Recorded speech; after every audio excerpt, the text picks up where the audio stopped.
first question involves business growth.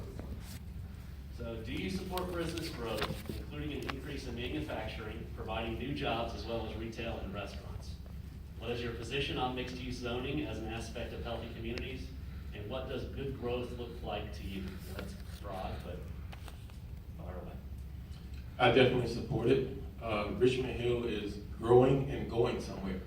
So one thing that I think is important with local employment is that it helps single parents. I think the closer that single parents are between their job and their kids that may be in school or daycare, the better it is for them. It's kind of tough when you're a kind of a one-man game. So I certainly support that. I moved to Richmond Hill because of the small town feel that it has, so I don't want to see growth destroy that culture that attracted me here. And I think the reason they're still bringing people here. So I think it has to be strategic. We still have plenty of land outside of our two main corridors, 144 and 17, where you can strategically put, and I think even some big blue chip type companies, where there's, not that it competes with local businesses, but where it serves a pretty good opportunity for people to climb a corporate ladder and really make a career out of a job. So I support that 100%. You just have to be prudent along the way as you do it. So we can do both things. We can keep our small town feel, and we can also grow as big to accommodate employment, local employment. Thank you, Mr. Lawrence. Mr. London, would you like me to repeat the question? Please. Okay. Do you support business growth? I think we know the answer to that one. Including an increase in manufacturing, providing new jobs, as well as retail and restaurants. What is your position on mixed-use zoning as an aspect of healthy communities, and what does good growth look like to you? So, on our school campuses and in city parks, earning us a designation as a National Tree City USA. In supporting this recognition, how would you advocate for and protect the tree canopy of Richmond Hill? And what qualifications would you seek in appointing members of the city's tree advisory board? I think the trees and the natural area that we have here in Richmond Hill are part of what makes our place special. The Gregory Park is really fantastic. It's beautiful. We love all the vegetation that is around our area. Not only do we have all those trees that have been planted and are recognized in the National Tree City, we recently had a bike trail. They've engaged us to go ahead and do a resolution to make sure that the National Bike Trail can come right through Richmond Hill, because nature is important, all those things are important, and we want to make sure that we are a part of that. As far as qualifications for who should be on that board, you should be someone that loves nature, that loves the trees that are out there. You should be someone that is willing to come out to all of the meetings. You should be someone that's willing to go out and be informed about what it takes to encourage the growth of those trees. And you should be someone that is experienced in that. When I was at the Corps of Engineers, we did a lot of work in civil engineering, making sure that floodplains were taken care of, making sure that if we had storms that we were able to mitigate against those things.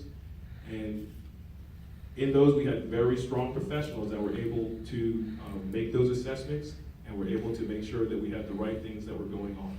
So we want to make sure that we have people that are smart about trees, and they are out there. We want to make sure that we have people that are passionate about protecting those, while also at the same time making sure that we can continue to grow and do the other things that we have to do in our community. Thank you, Mr. London. Mr. McBride, would you like me to repeat the question? Please. Yes, sir. We can all be proud that in the last 20 years, the Coastal Bryan Tree Foundation has planted over 1,000 live oaks and other trees in Richmond Hill, on our school campuses, and in city parks, earning Richmond Hill the designation of a National Tree City USA. In supporting this recognition, how would you advocate for and protect the tree canopy of the city? And what qualifications would you seek in appointing members of the city's tree advisory board? Trees have always been my main thing, because it's what I do for a living. I plant trees.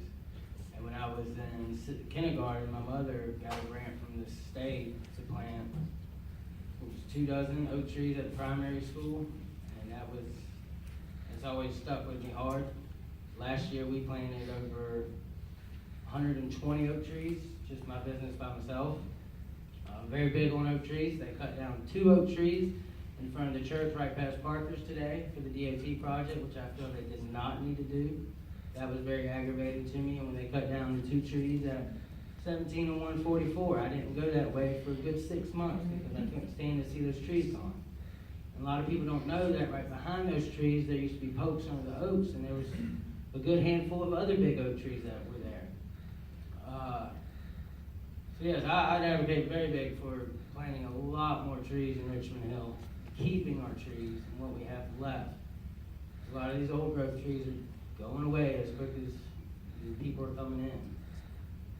And as far as appointing somebody, I think I'd be good at appointing somebody because, like I said, trees are my passion. Thank you, Mr. McBride. Mr. Lawrence, would you like me to repeat that, or? No, sir. And I'm a facilities manager at my church. It's a very large church, thousands of people.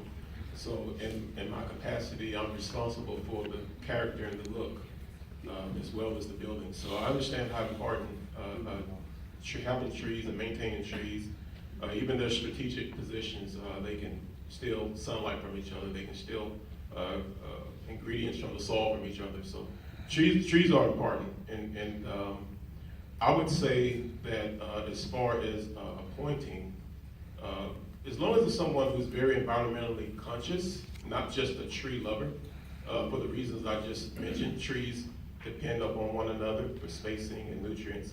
So that's about all I have to say.